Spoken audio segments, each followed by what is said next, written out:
What's up, YouTube? It is Jeff Toffner here on the Glorious Podcast, coming to you guys with some more news. More news regarding Paige. There's been a lot of news regarding Paige in the last few weeks. All the speculation that she could be coming back to WWE, which I find is amazing. After everything that's happened in the last year, a little over a year, maybe like 15 months, I'd say, ever since she got injured in the summer of 2016. Things have been just a mess, and you would have thought maybe a few months ago there's no way in hell she's back in WWE, but it's looking more than likely at this point that she will be back in WWE, which is amazing. And in this video, as you can tell by the title of the video, I have an update on which brand she is expected to go to. I did a video, I think, about maybe earlier this week. It was on Monday maybe, on her possibly returning, because she posted that picture of her at the Performance Center. And then actually, I think the next day, Tuesday, there was an article actually up on WWE.com with this picture. So it's basically all but confirmed at this point, guys. She'll be back in the WWE in a matter of months, I'd assume. But anyway, this article here on Cage Side Seats says she is expected to go to the SmackDown Live roster, which makes most sense at this point.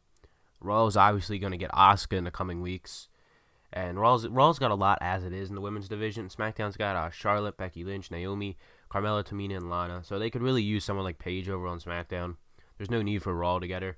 Now, some people might be pissed about the idea of her just, because if you originally remember, you go way back to right before she got injured, she got drafted to the Monday Night Raw roster. So some people might be pissed that, a lot of people have been getting pissed actually about the idea of just how it ruins the whole brand split thing if she just shows up on SmackDown or whatever. We sort of saw something like that happen when Jason Jordan went to Raw. Everybody was kind of like pissed, like, well, what does SmackDown get out of this? Then they ended up actually clearing that up in a few weeks later when they said that it was Shelton Benjamin is what SmackDown got out of it. So at least they made that up. But one thing that really pissed people off, like, is John Cena, how he's like a free agent or whatever, and that kind of pisses me off too. I don't like the whole free agent thing. You know what I mean? I feel like you should be on a brand and that's it. If there can be trades, but I don't know. It doesn't piss me off that much. Some people, it really aggravates them.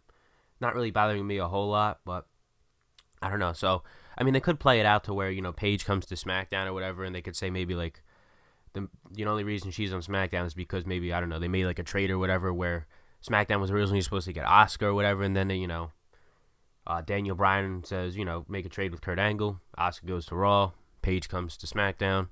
They could do something like that. I don't know if they'll end up doing it, but who cares? I mean, come on. Paige has been out of action for over a year now, guys. So, I mean, there's no really, reason to be like, she's still in Raw or whatever. I mean, there's been another superstar shakeup back earlier this year. A shit ton of stuff has happened. Let's just say that for sure. So I could care less if they, bring up that there was a trade or whatever, or she just shows up on the show or whatever as it is. It just makes much more sense. I'm happy that it's SmackDown or whatever, because if it was Monday Night Raw, I'd be pretty much ranting on it right now because SmackDown's women's division just needs something. She'd fit very well into the SmackDown women's division too. I mean, like, I just feel like everything's been kind of the same over on SmackDown for a while. I feel like Raw's been kind of mixing it up, believe it or not. But SmackDown, I feel like it's just been the same thing really for like the last few months or whatever. So they need like a new face over there or something. And it's not because they had people over there too on SmackDown. I mean, Charlotte was there. Becky Lynch was there. They weren't doing anything with them. It was just, Naomi was the champion. Carmella had the briefcase. And Naomi was feuding with Natalya. And then they had like a little minor feud or whatever with like Tamina and Lana or whatever. I don't know what the hell they're doing with them. To be honest, I could care less about what they do with Tamina and Lana at this point. But, and then we just saw this past week, though. Charlotte won the number one contenders match and she'll face Natalya for the title, which should be a good feud. We saw that feud before, but it should be another good one. The match, no doubt, will be great. Hopefully it's inside of the Hell in a Cell at the pay-per-view, not just a regular match. So we'll see if that gets announced in the coming weeks. But as for Paige, it does say here she is expected to go to SmackDown. It's supposed to happen, I think, in the next coming weeks. Like, maybe middle of October, toward the end of October, after Hell in a Cell. Maybe the SmackDown after Hell in a Cell, we could see her show up or something like that. But, I mean, I would say definitely by the end of the year, she should be back on WWE TV, which is amazing. And I'm definitely happy to see her back. I'm a big fan of hers. So it'd be nice to see her back on SmackDown. And hopefully WWE doesn't mess her up and they actually, do everything well this time. They just ruin people. So hopefully it works out good. That's it, though, guys. Let me know what you guys think of Paige returning and possibly going to SmackDown Live in the comment section down below. Go follow me all over social media. The links will be listed in the description. As always, leave a like, subscribe, and I will see you later today with some more news right here on the Glorious Podcast.